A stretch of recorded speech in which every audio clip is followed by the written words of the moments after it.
all over. We've been to Mexico, we've been to Costa Rica, but we can go wherever, really, because Rick barely works. I used to be a yoga teacher. Oh, wow. Mm-hmm. Yeah, that's cool. But we've been traveling so much. We were going to go back to Bali, but then one day he woke up and he was like, we're going to Thailand. Yeah. And once he gets an idea in his head, you can't argue with him. Isn't that right, babe?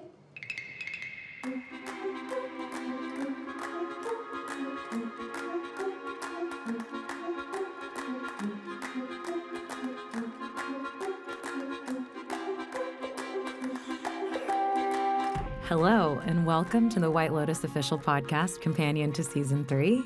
I'm Gia Tolentino. And I'm Josh Bearman. We will be your co-hosts throughout this journey in Thailand. We'll be recapping and breaking down the episodes, discussing some of the larger big picture themes. We'll be speaking with the cast and the crew. And a few words before we get started. This is the companion podcast, which means we'll be discussing the latest episode of The White Lotus. So make sure you watch it before you listen, or you will be spoiled. And if you haven't had a chance yet, I strongly recommend you check out the look-back episodes of this podcast, in which host Evan Ross Katz dives deep into the first 2 seasons of White Lotus and speaks with everyone from Mike White to Jennifer Coolidge. You can find those episodes on this very podcast feed. A little bit about your hosts. We're both journalists and authors, and have both worked in film and television as well. I'm Josh. I write for magazines. I write narrative nonfiction stories, and I have worked in film and TV because many of my stories have been optioned for the movie business. That's how I know Mike White and David Bernad, the creator and producers of the show. Are you holding back your greatest tidbit about this season specifically, which is? I visited the set. So I was on set while they were shooting parts of the show, and I might actually be in an episode. I don't know yet. Well, I'm Gia. I write for The New Yorker. I'm one of those toxic people that believes, but if I went to the White Lotus, I would just have an amazing time and be happy. It's funny enough, though, I have been to all 3 shooting locations. I mean, not in connection to specifically the filming of The White Lotus, but I have been more or less a vacationer in all 3 places. So I'm an asshole just like the rest of them/us. Or you have a deep insight into the whole scope of the show. It's true. We'll be joined later in the episode by White Lotus EP David Bernad and Michelle Monaghan, who plays Jacqueline.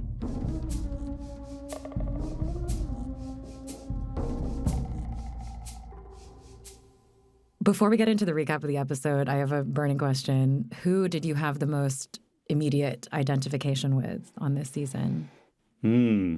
Well, I have 2 answers. Yeah. I'll give both answers. Neither of them are perfect, obviously. My first instinct actually was the Walton Goggins character. Hell yeah, brother. I feel like the sort of leathery burnout phase could be in my future. I can see it. Rick, the lady in the airport thought you were my dad, okay? You should get a gentleman's facial. No. And with a mysterious dark past. Mm-hmm. Yeah. He's in paradise but miserable. I've had that phase of life. Could be coming back around again in the future.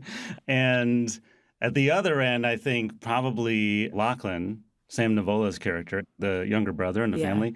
Not that particular family, but sort of being the odd man out in a family, right? And feeling like you're trying to figure out who you are and trying to define yourself against your family. My family did not go on vacation. That was opposed to our ethos. Yeah. And we certainly wouldn't have been to the White Lotus, but I could kind of see being that kid and trying to figure out your way and being confused by your own family. And then winding up 40 years later as Walton Goggins. You never leave. I'm a Chelsea through and through. You know, I think the cosmos brought us together so that we could get to the root of your issues. No, I'm going to help you get your joy back. Yeah? Yeah. Oh. Good luck with that. Even if it kills me. You know, every season of the show, I have identified with the person that gets brought there, but definitely can't pay for it. You know what I mean? Although I will say, when I have been to respectively Hawaii or this, I never have a bad time on vacation. I believe I have a strong moral belief in one should never have a bad time in a beautiful place, and I don't think I ever have. But again, that's toxic denial on my part. But Chelsea, just clueless, happy, party girl along for the ride, just trying to get people to get drunk with her. I guess I'm sort of aging out of that phase of my life, but the part where she's at the bar and meets another girl that's there for no reason, basically, and is just like, should we get pissed? Right. I was like, that was number where you of identified times. that. Well, the part where I most identified with her, obviously, is when she gets poured the taster of wine, and she's like, I'm sorry to complain, but it's actually not very much you poured me, and she doesn't know that it's a normal thing that rich people do. That was what I was like, oh, she's me, I'm her. All right, great. Well, I'm sure everybody else is going to be having a rotating identification through all the characters over the course of the season. So now let's get into the first episode.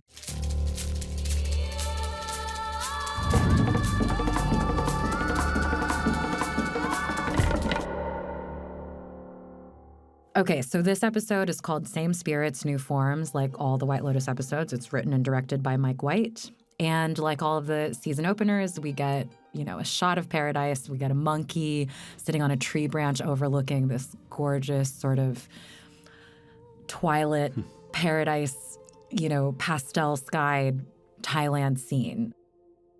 We're meeting a ton of people. The first two we get are Zion and Amrita.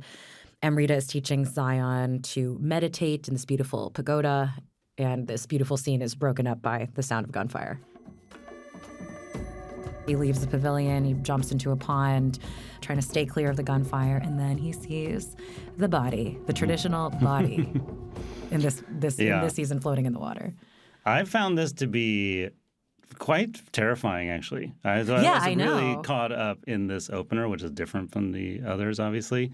He's waist deep in the water and trying to figure out where to go, and my mom's out there, and I was really on edge. I'm like squeamish in like movies or TV that produce anxiety, so this really got me. Like, yeah, totally. Well, I also think it's like the previous deaths were more or less accidental, right? And this one is, you hear gunfire and you're like, okay, I mean, someone is shooting to kill. You know at the beginning because someone set out to kill somebody, something has happened, right? Like more sort of violent right. intention that was previously there. And I love that. So then we flash back to 1 week earlier, and everybody's arriving, and you have the usual sort of socioeconomic and personality dynamics in the choreography of what's happening on the boat. We also get two hotel employees, Mook and Guy Tuck, which I didn't know until about 30 seconds ago. This is Lisa. It's Lisa from Black Bank. I had no idea. Yeah. But then you can't, when she's so, plays this like buttoned up demure character in this that it's hard to realize that there's this international global superstar kind of in there. Yeah, I know. It's funny. It's like it's different from The Idol where Jenny was playing like still an idol, Right. But here, Lisa is playing this health mentor because this hotel has this like extreme sort of wellness meditation focus. Guy Tuck is a security guard. He's like very clearly in love with her. Who wouldn't be? She seems to be keeping him a little bit more at a distance. We can't really tell whether she's just being demure or if she's like, no, you're my friend. Please leave me alone. Yeah, there's like a Pretty in Pink dynamic going on here. Yeah. I love their vibe. There's that one scene where later in the episode where they're flirting and she is talking to the bodyguards of the hotel's owner and he's sort of being protective. And I found them to have really wonderful, very sincere chemistry. Do you know what I mean? Yeah, totally. So, of course, I'm wondering, like, are they going to wind up together? What's going to happen? Yeah. Is it going to be like Pretty in Pink? Is she going to go away? I want them to wind up together. I do too. And I kind of feel like maybe they will. I don't know. And then we have our recurring character. Yeah. And then we have Belinda. So I'm here the whole 3 months. Yes. You sure know how to treat a burnt out bitch. It was very nice to see her again on screen. So we see that she's in Thailand and she's there studying, and she's greeted by Pornchai, the masseuse at this White Lotus. And Belinda's the one that you most want to have, like the triumphant, walk away with huge bags of and yet somehow, even seeing how excited she is and how she's like, I really have a good feeling. You're like, oh no, Belinda. I know. Having just rewatched season 1, I was struck again how emotionally damaging her encounter with Tanya was, horrible. and how she's kind of left holding. She's been recovering for the last 2 years, exactly. and here she is. Yeah, and then she's finally getting ready her chance to trust again. And then there's going to be a gunfight. Yeah. Okay, then there's the Ratliffs, the family of 5, an upper-class family from North Carolina, clearly like extremely invested in tradition. What did you think about the accent work here? Well, there was a little bit of like they step off the boat and open their mouths. And so I thought it was coming on strong, but you say it's spot on. I grew up in Texas. I went to school at the University of Virginia. This exact kind of family is as familiar to me as the back of my hand. I was legitimately, this is as the kids say, but I was literally screaming. How was your flight? We flew over the North Pole. So Jason Isaacs and Parker Posey play Timothy and Victoria Ratliff. Victoria, the mom, just seems to really be on a steady drip of lorazepam. That part at dinner where she's like, scratch my arm. Mom, you were asleep. Scratch my arm. Okay. Feels so good. Their 3 impeccably named adult children are Saxon, played by Patrick Schwarzenegger, Piper, played by Sarah Catherine Hook. Piper, incredible name. Today she would be Hadley, but this girl this age is Piper. And Lachlan, played by Sam Nivola. They normally vacation in the Caribbean. They're in Thailand because Piper is a senior at Chapel Hill. She's writing a thesis on Buddhism, and Parker Posey's character also went to Chapel Hill. Lachlan is deciding whether to go to Duke or Chapel Hill. The oldest son went to Duke, as did the dad. This is a classic sort of house divided. Victoria assures the sort of very funny staff member named Pam who's assigned to them. There's the part where she's like, how good for you? How good for you? Or whatever. Yeah, how wonderful for you. Yeah.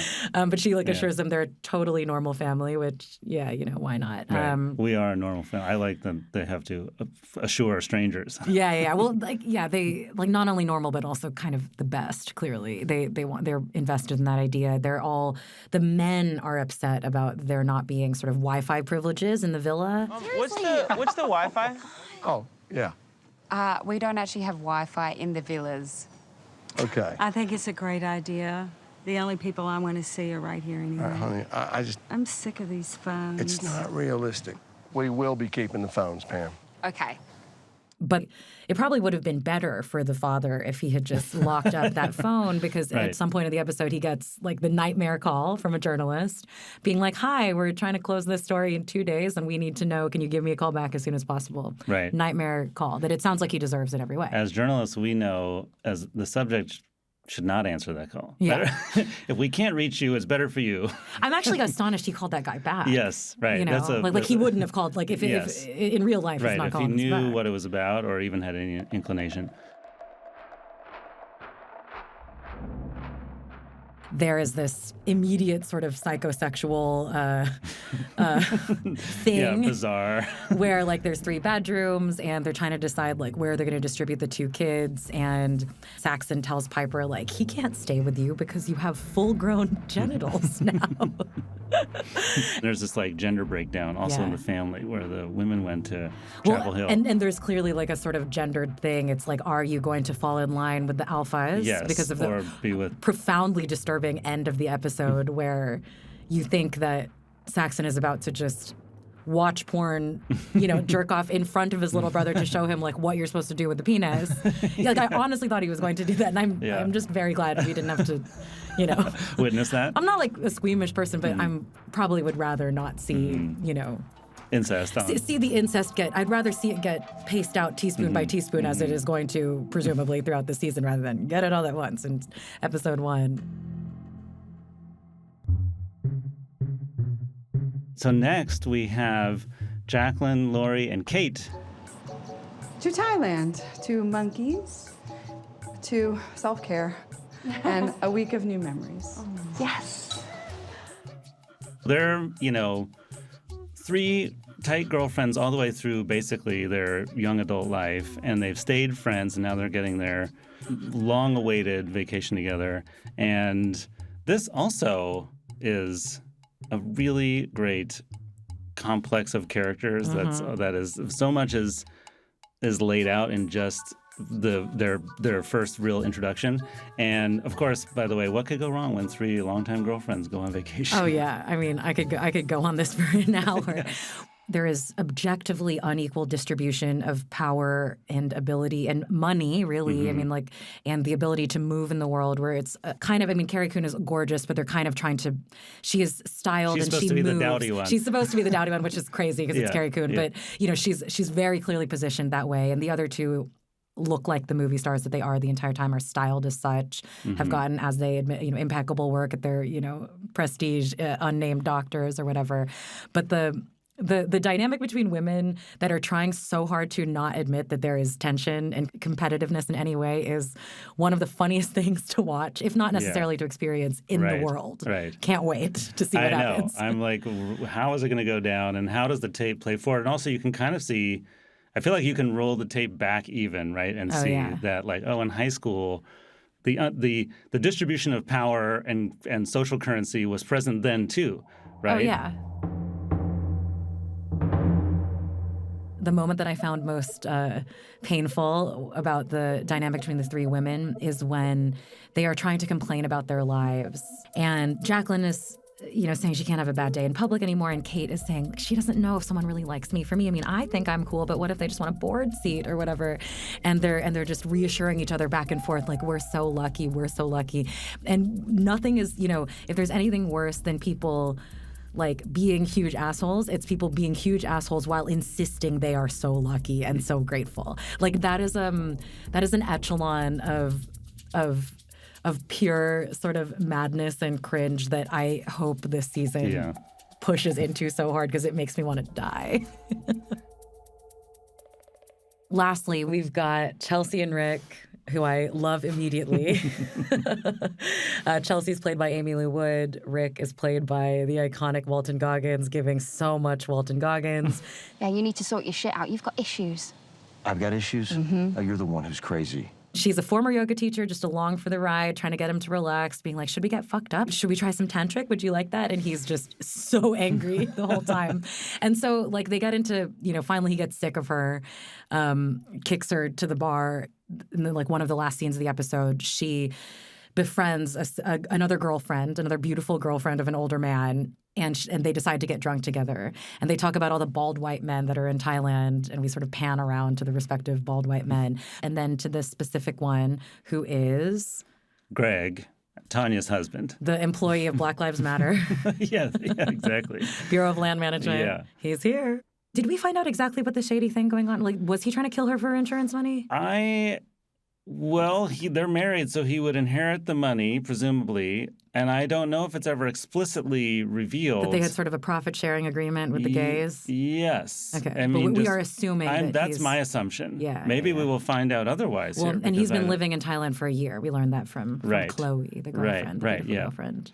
And it's, you know, Thailand is the type of place to sort of, you know, disappear with your money, which, by the way, is, I'm wondering what you make of Walton's quest. Like, what he's here for some reason. He was arrested. He can't go to Australia. Yeah. He's got enough money to be there. What is his I have no past? idea. Do you? I don't know either. Well, you should know this is your guy. I know. Yeah. Look within yourself. Imagining myself as him, I can see a lot of scenarios where I'd wind up there. I have no idea. I have a hunch that's probably going to be wrong, that there's some sordid business past. So I know you have a theory about the White Lotus. The meta-thesis? Yeah. What is your meta-thesis about White Lotus?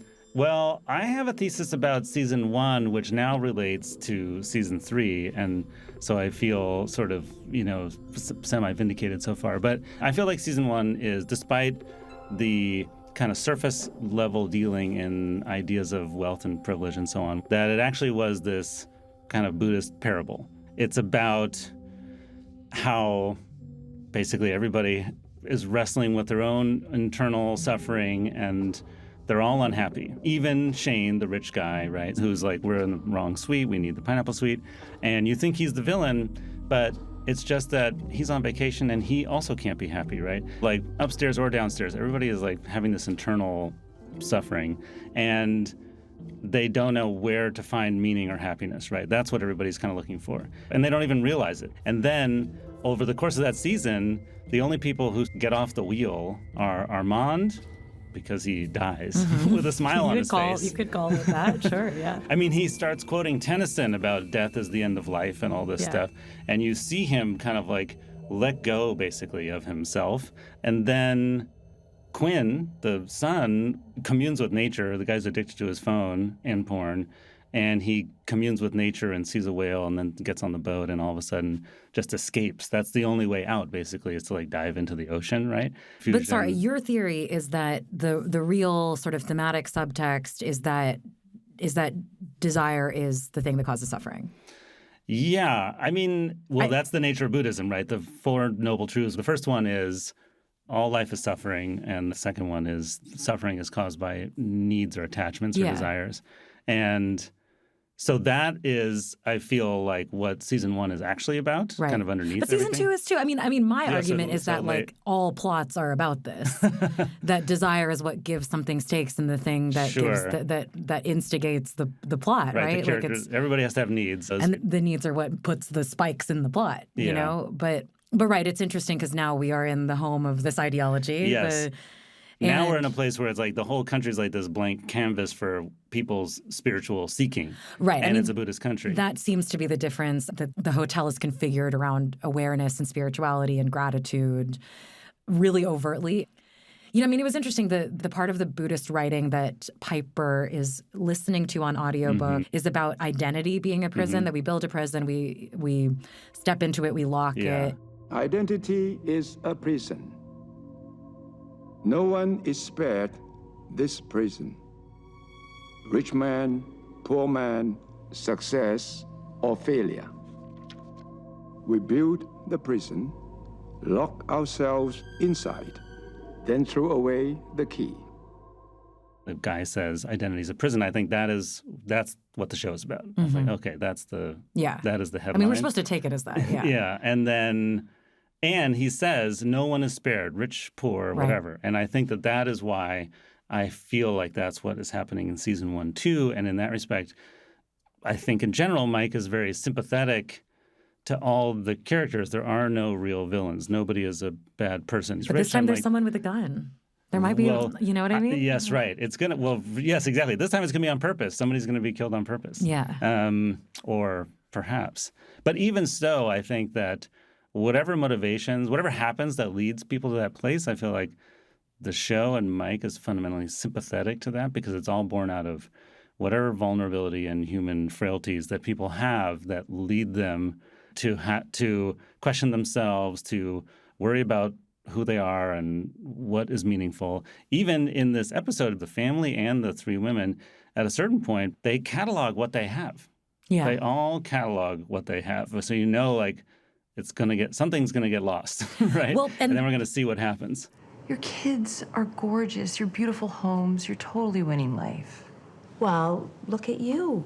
Now you found the man of your dreams. Oh my God, who would have ever thought, right?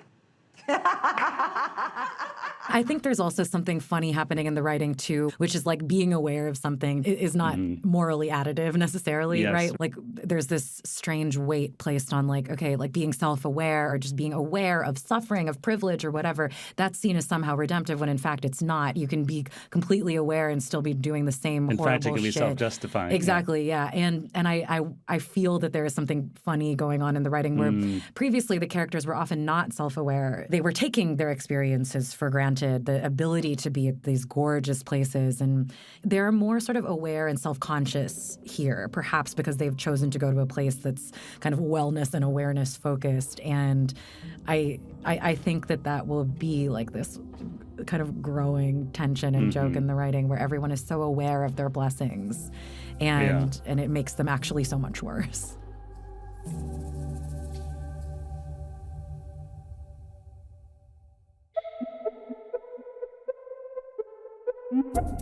Now we have the pleasure of talking to Michelle Monaghan, who plays Jaclyn Lemon, famous TV star on the show.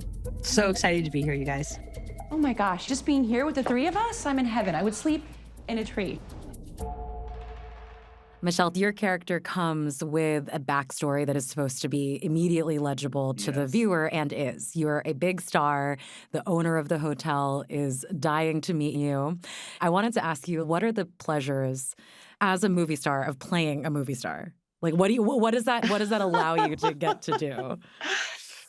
Well, I'll tell you what. I don't know if there were any pleasures in reading that I was going to be playing someone that was famous, that's a television star. In fact, if anything, it felt like it hit a little too close to home. It felt a little confronting because I was like, wait, how do I play something that on paper appears so close to me in terms of the job, right?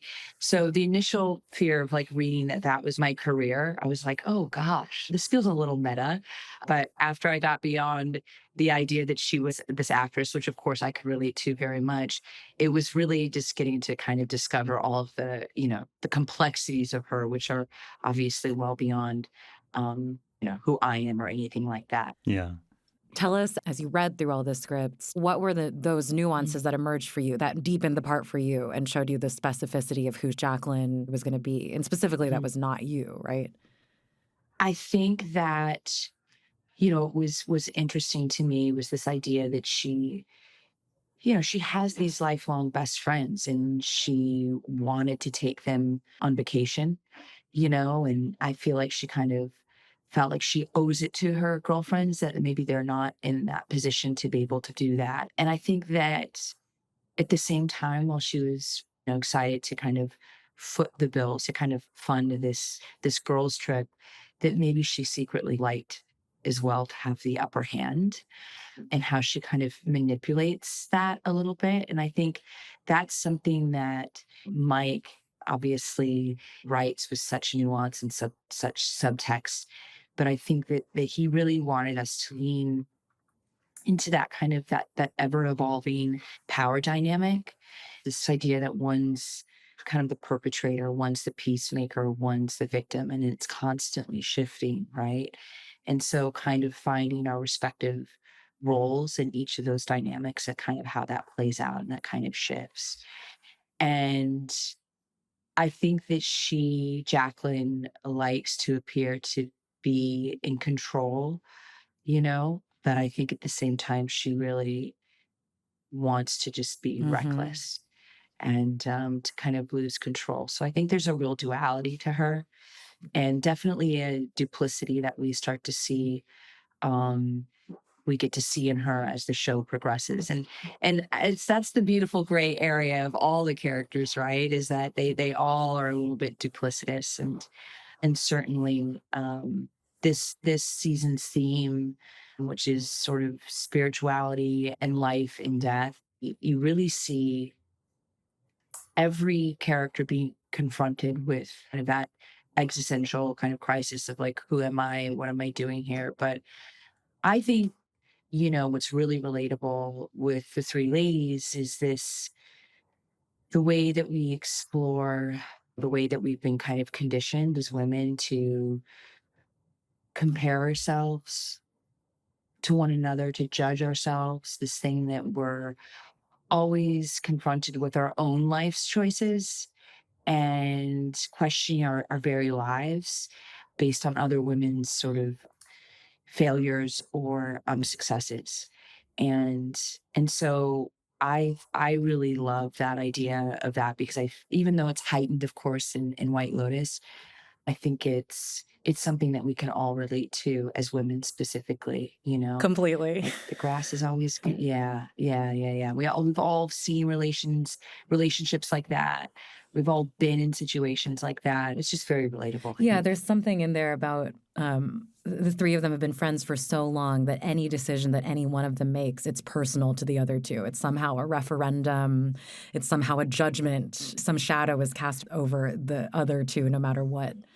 Yeah, and I think that's what's so brilliant. What Mike did, and I think in my conversations with him, kind of building out the characters and stuff, his inspiration really was, I think he was a sidekick to a vacation that he went on, that he witnessed like a lot of this kind of behavior or just sort of these comparisons. And he was like, man, it's rough out there being a woman, you know? And like, no kidding, man. And so these women are all kind of mirrors to each other, right? You know, they have this shared history, right? The shared past. And then, of course, they grow up and their lives take very different directions and different paths. They live in different cities. And then, you know, you can't help but look at like one path and go, God, that sounds like, that looks pretty good. Like, looks like she kind of just fucking nailed it. You know, she's got everything. She's got it all. That plays out really intensely in this dynamic in this girls trip, and that question of like trying to have it all, or like, oh no, and I did this toxic positivity and this quest for perfectionism that we have as women. I'm nodding along. Except you, Jack, you look amazing. You look amazing. But you look incredible. You look incredible.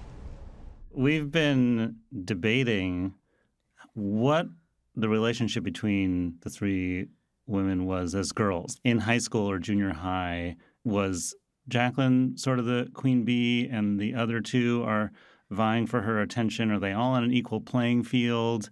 And now, because of her career, she's sort of emerged on top. Yeah, I mean, I think we spoke a lot about that. I think Mike had some interesting inspiration, you know. Sometimes he just tells it like it is. But, you know, he really wanted the ladies, and I say, this is a quote from Mike, to all look like a big blonde blob. He really wanted us, like, baseline to really feel like we were kind of interchangeable, right? Despite then the nuance that we all sort of developed in mind together. You know, initially I would say that, you know, probably we all sort of looked the same when we were younger. And then all of a sudden, maybe Jacqueline was starting to be perceived as kind of this like beautiful person. And then that kind of ruffled some feathers. And she started to be maybe put on a pedestal, you know, from probably junior high or high school. And, you know, kind of went on to have this success as an actor. And for Jacqueline, I mean, I think she has a love-hate relationship with being put on a pedestal. But I suppose the only thing that could be worse than being on the pedestal is not being put on a pedestal. You know, I think that she's very conflicted in the way that she, you know, wants attention and that what drives her. And I'm sure that there was a lot of deep-rooted sort of things that kind of took place for all of them. I think there were some things in high school that maybe Jacqueline did that they'll never forgive her for. I think there are some things that maybe then those patterns continued to maybe rear their ugly head. But then I think one of the other things that's interesting that Mike delves into is the way that we remember things. Well, and you were like, this shows up in the first episode when the women are watching the mask performance. You know what this reminds me of? When we did that sketch in school and we were all one person. And Jacqueline, of course, was the face. And we hid behind you and I had my hands and some shoes and I was your feet and I was the arms.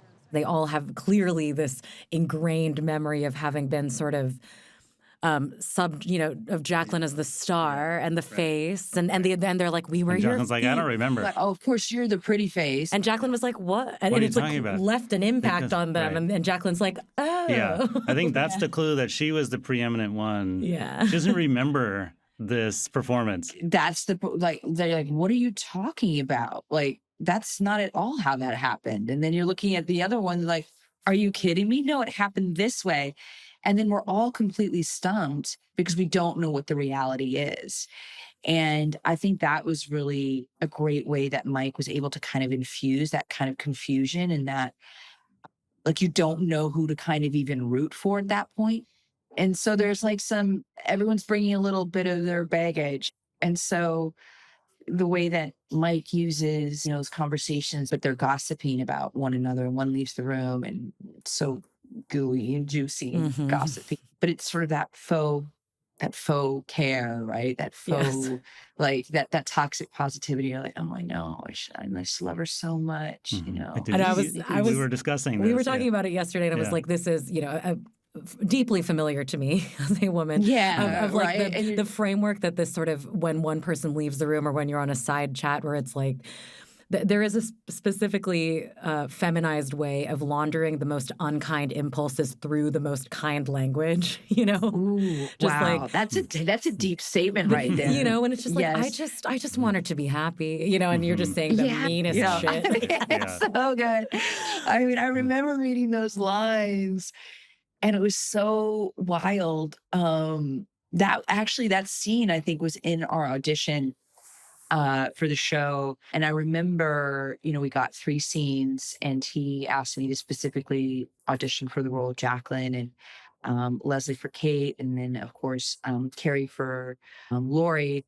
However, he had a really unique way of auditioning. He had me say a lot of Kate and Lori lines, and then he had them actually say a lot of like Jacqueline and Kate lines, and then like, you know, he mixed it all up because he wanted us all to kind of share the same qualities again. Like, it was such a unique, and so when we got the role, I was like, we all kind of got the material, and we were all like, oh, we're so confused, Mike. We thought, you know, Jacqueline was saying this line. We thought this was good Kate's storyline. And he was like, no, I just wanted to see you all like this. And I was like, oh my gosh. You know, there's such a method to his madness. That's you know? incredible. Yeah, his process is so wild. It's so cool. It's interesting. In this episode is when we're getting to know all the 3 ladies. I think Lori, Carrie Coon, says, it's like we're all mirrors It's of like each I'm other. looking in a mirror. That's right. I look at you two, it's like I'm looking in a mirror. Well, and that's the thing. It's like, I feel like it makes that sense. She's talking about in the youth, right? When you're kind of learning who you are, and your friends do mirror you, and you discover who you are by the mirroring of social life with your deepest friends. But then as you get older, the mirror means something different. It's like mirror, mirror on the wall, right? Like, Right. Yes. like it's the trick mirror. Yeah, it's the trick mirror. And so then now the mirror is actually a comparative mirror, and it's telling you something different about yourself by the gaze at your friends, right? And then that's what starts to unfold throughout. And you see all that just in that 1 or 2 scenes. It's incredible. So well drawn. So I think we're close to running out of time, but I have a dumb question, if you will humor me. I love dumb questions. It's really no dumb question. Well, we've been debating. This is the key question. It's the key question, really, here. I love it. Extremely curious about what Jaclyn Lemon's show is. It's never stated, right? Yeah. It hasn't been stated yet, but like, what are we talking here? Like, it's really funny. Mike really, you know, that everybody kind of wanted to know what it was. Yeah. Is she a lawyer with Alzheimer's? Right. Is it like a Grey's Anatomy vibe? Like, is it 24? No, like, what it's so funny. Like, Mike made a conscious choice, like not to decide what it was. And he didn't want me to decide what it was either, Really? which I was like, wow, yeah. And it was a question that I got from all of the cast, I think at one point, or another, like, what show is Jacqueline on, you know? Because it's obviously everybody recognizes from the show. And I was like, doesn't matter, does it? Like, but so it didn't matter. Like, you were able to let it be a blob. You didn't need to know she was, you know, Homeland, that's right. or, you know. Exactly. You know, and I think that sort of helps too, being an actress, where it's like, I get people that come up to me all the time and they're like, are you on that, what is that? And I can look them up and down in a split second, and I'll be like, maid of honor, right? And they'll be like, you know, they're like, yes. Or they'll be like, and I'll be like, source code. They're like, yes, I love that movie. You know, I think of that kind of action where they kind of can't put their finger on it, what it was. But you can read them. But they can read, but I can read them. Yeah. You know, it's sort of kind of interesting. So that wasn't really imperative. So maybe it'll reveal itself. But I remember finally, you know, I asked Mike towards the end because the cast wouldn't give up on it. And he was like, I don't know. Doesn't matter. And I was like, you're right. It doesn't matter, dude. Michelle, thank you so much for talking to us. It was such a pleasure. Yes. Thank this was really you. fun. Thank you. And thanks to everyone for tuning in. It's a really fun ride. Enjoy the rest of the season.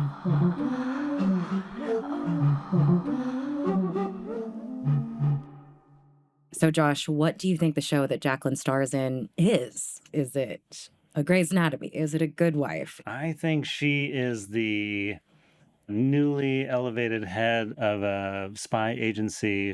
Spy. And she finds out that there's a subversive element within the agency. She has to root it out by herself. Yeah, great. We're gonna I don't pitch know. this. Yeah, exactly. We've developed this. We'll pitch it to Bernad. Yeah, when he pitch it to comes up. Bernad. Our next guest. Our next guest is Dave Bernad, the executive producer of White Lotus, and an old pal of mine. I'm looking forward to chatting with him.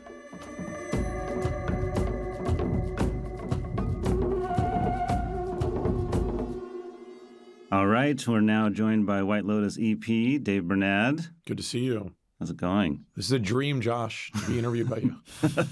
At long last. It's taken me 20 years. Have you guys been friends for 20 years? Almost, yeah. That's how I got a free trip to Thailand. Okay, so let's talk about Thailand. Was it always the plan to come here for season 3? No, at the very beginning, if I had to bet money, we were going to end up in Japan. And I think Mike and I have always had just a deep appreciation and kind of love of Japanese culture and Japan in general. And when we set out we were going to go scout Japan, and HBO said to us, can you just check out one other country? And so when you kind of boil down the list of Southeast Asian countries that have a rebate and have like a crew base and are film friendly and the weather worked for our dates, it was really only Thailand. So we said, okay, let's scout Thailand first. We'll appease HBO and then we'll go on to Japan. And a fun fact is Mike, who was twice on The Amazing Race, had been eliminated twice, and both times the elimination station was in Koh Samui. So Mike always had this kind of aversion to Thailand. So I would never, ever have thought we'd end up in Thailand when we started. Didn't you, we were talking about this, and you were saying that you were originally drawn to Japan, but to place the story there juxtaposes the cultures differently. Like the culture of Japan is so specific that you kind of have to embed the characters and how they're relating to Japanese culture, whereas Thailand is a more sort of neutral territory for visitors to come, and they don't have to navigate the local culture in the same way. Yeah, we started off in Bangkok, and then we went from Bangkok to Phuket to Krabi, and then up to Chiang Mai. I think we just discovered just how incredibly beautiful the culture is in Thailand, and Buddhism, and also the warmth of the people can't be understated. And I think the real turning point for us was we were in Chiang Mai, and Mike had bronchitis, and he ended up in the hospital. We were supposed to fly to Chiang Rai, and we ended up staying a couple extra days there in Chiang Mai. And they put Mike on this nebulizer, which I guess is like a really strong steroid. And What's that? I never heard of a nebulizer. You never had to do one for your baby? No. It's like this little inhaler mask thing. Oh, wow. Yeah. Okay. And he ended up hallucinating, and he hallucinated the season. And he came in, he got out of the hospital. Yeah. He came into the van. I was there, and he goes, I had the most vivid dreams last night. I was on this steroid and I couldn't sleep. And he told me what he dreamt, and that is what we shot. Wow. Whoa. It is almost exactly that. And it came to him as a vision? Josh, should we do recreational nebulizers? Yes, seriously. Yeah. This is the breakthrough we might need. I have vivid dreams already. Do I need to be writing them down? Yes, you should. Yes. And I think the way, and I remember him telling me just how incredibly well he was treated by the nurses and how much they cared about him. And he just kind of fell in love with Thailand. And when we left Thailand to fly to Japan, I was like, oh yeah, we're going to end up shooting in Thailand.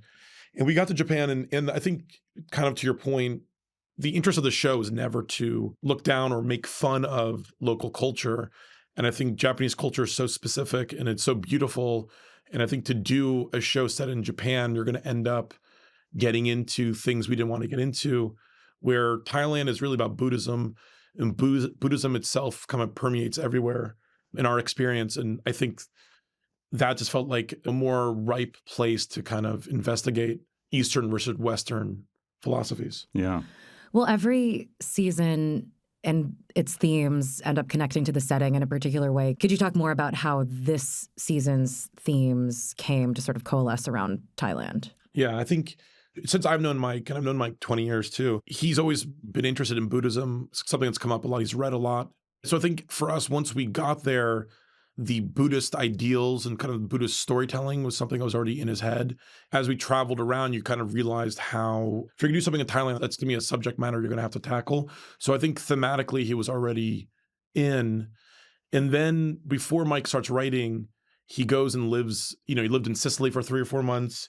He lived in Thailand for 3 or 4 months, and he kind of went around and investigated different cities and local culture, and he met a lot of really interesting people. And I think through those travels, kind of he pulled out some of the thematic ideas, and he met a couple funny characters, and he had a little adventure, and I think that led to some of the stories in the show. Well, it's interesting that Thailand was the second thought because the sort of defining thing about visiting Thailand is the Buddhist culture. Was the Buddhism there when you were also thinking about Japan, or did it really come to the surface in this dream? By the way, G wants to know exactly what was in the nebulizer. Mike's going to have to answer that. But I would say we were very ignorant about Thailand, and that's what's so exciting about the show. You know, in Thailand, they call it soft power, and soft power is this idea of them trying to figure out how to export Thai culture. Because really what Americans know about Thailand is probably from The Hangover. And it's this idea of like, it's a party country of like sex tourism, which that's not what Thailand is, obviously. And for us, we were kind of ignorant. In the second you land, the second you get in there and you really immerse yourself, you realize just how beautiful Thailand is. Yeah. So it kind of just really coalesced in a natural way. You know, similar to Sicily, we were never going to, I would have bet money we were going to shoot in France. And we were in Sicily. And we were at a hotel, and there's all these heads everywhere. And we asked the guy, what are these heads? And he told us a story about, you know, this Moorish soldier who came and fell in love with a local Sicilian woman. And the woman found out that he had a lover back home, and she chopped his head off. And that's what those heads represent, is this kind of story about jealousy and infidelity and kind of the history and culture of Sicily. And once we heard that story, I think that opened up what Mike wanted to write. In a similar way to us, traveling around Thailand opened up this idea of doing a season about Buddhism and the beauty of Thailand. Well, and as Josh has been talking about with his private theory about the show, I mean, the entire show has, in a way, been about desire being the thing that drives people to suffering. And so here you really get it full force. I know. I feel very vindicated now. You know, my whole thesis about season 1 is Buddha's parable. And then as season 3 is unfolding, it's like, aha, here it is now on the surface. Okay, so I think people knew coming into this season that Natasha Rothwell was going to come back. We were going to get Belinda, but it comes as a shock in the first episode when Greg is one of the many white bald men sitting at the White Lotus. He made it to 3. At what point did y'all know that Greg was going to be, or Gary, perhaps I should say, at what point did y'all know he was going to be in this season? I think right away. I mean, again, if you had told me that John Grice would still be in the show season 3 when we were shooting season 1, I would never have believed you. But John's amazing. He's an amazing actor, amazing human being. And I think Mike immediately had this idea of how to keep Jennifer Coolidge's story going in a way that would surprise audiences. For Mike, you know, the Tanya storyline has evolved as kind of a through line. And he had this brilliant idea of how to keep that storyline in the show. And once we knew Natasha was in, Mike had the brilliant idea of bringing Greg back and seeing what happens when those two cross. So I've got a question. The White Lotus is one of the best shows to play the Sex and the City, Who Are You on the Show game, and I've been discussing it with Josh ad nauseum. Well, first, can you guess which character Josh identifies with the most on this season? Yes. Okay, who is it? It's Walton Goggins. Of course. Yeah. Can you guess who Dave identifies with the most? Mm. Oh, That's a good question. Probably also Walton Goggins. Is that the correct answer? Yeah. I wonder. Well, I mean, it's funny because if you spend enough time with Mike, you're going to end up as a character in one of his movies or shows because he's always paying attention and he's really good at like picking up on funny moments. You don't even realize he's paying attention. So there's a lot of me, I think, in the show. That or I'm a narcissist and I'm just projecting. You're distributed amongst. Yeah. There is definitely one line in there that I told him as an anecdote. When we were in Bangkok, I had gone out for drinks with someone and she told me that the women in Bangkok call these bald men LBHs, losers back home. So I went back and told Mike the next day, I was really excited when that ended up in the script. Yeah, you'll notice a lot of bald white guys in Thailand. Yeah. The locals call them LBHs. Losers back home. I have a question for you about how the show is very unusual in that the pilot does give you obviously a hint of like something bad happens. The first one, it's fairly mild. In number 2, well, probably foul play. And then in this one, now there's gunfire, there's like intentional violence coming. And so it's kind of like ratcheting up what the stakes are going to likely be from the cold open, basically. But then season 1 is very simple, ultimately, right? The whole action is motivated by they got the wrong hotel room. And then in season 2, there is like a murder plot and stuff that happens. So in season 3, is this plot-wise going to be more complicated? Like, where's this headed? Yeah, I mean, it's interesting. When we were making the show, HBO picked the show up very quickly in July of 2020 and said, can you get a show shot this year that can be out in 21? And Mike and I had sold and thought about multiple versions of a travel show that examined upstairs, downstairs life and the resort culture and colonialism. And, Mike started writing really quickly. And then the idea of the murder plot was something that came later. That was never the idea of the show. It was always kind of these really specific characters kind of interacting with each other and examining more existential ideas. So this idea of like a plotty show was never something that we set out to make. And even when we were cutting season 1, I remember we got this note about at the end of the pilot returning to the dead body to remind people that there's a dead body. And Mike, I remember talking with Mike about it, and he was like, I don't think people are really going to care about that. Like, it's like they're going to forget that the dead body exists. That's not really focus of the show. And obviously, for some people, that's a big part of the show, and they're hooked into that. So season 1 is really just like, as you said, a lot of people sitting around a table talking. Part of that was because of we had to shoot that in a bubble. We couldn't leave the hotel. And that was partly why the show was so contained. Season 2 is really a bedroom farce. And I think Mike, who's brilliant with plotting and brilliant at writing soap, and I mean that as a compliment, he's like, how do I escalate this and make this a really fun bedroom farce? And I think after the success of season 2, he's like, how do I make this even bigger? That's what led us to that, and the nebulizer is what led us to season 3. It's also funny, like in even season 2, when we started shooting, we were still in the throes of COVID. So we were slightly contained. And this is the first time we made the show with kind of nothing holding us back. This was a massive production. We were in so many 6 cities or something and constantly moving and so many hotels. And I think he kind of wanted to challenge us to kind of go bigger. Getting a vision through a nebulizer after bronchitis. It sounds like a plot on White Lotus, I know. Dave, thank you so much for taking the time to talk to us. No, of course. Thank you so much for having me, and thank you guys for doing this. It's been fun.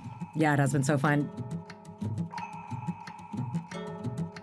Thanks to our guests, Michelle Monaghan and David Bernad, and to all of you guys listening. We'll see you next time.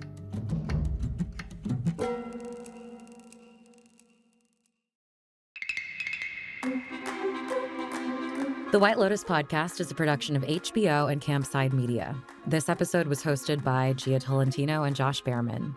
Natalia Winkleman is the managing producer. Our associate producers are Allison Haney, Anthony Pacillo, and Aaliyah Papes. At Campside Media, our executive producer is Josh Dean. Sound design and mix by Bart Warshaw at Cocoon Audio. For the HBO podcast team, our executive producer is Michael Gluckstadt, senior producer Allison Cohen-Sirokach, and producer Kenya Reyes.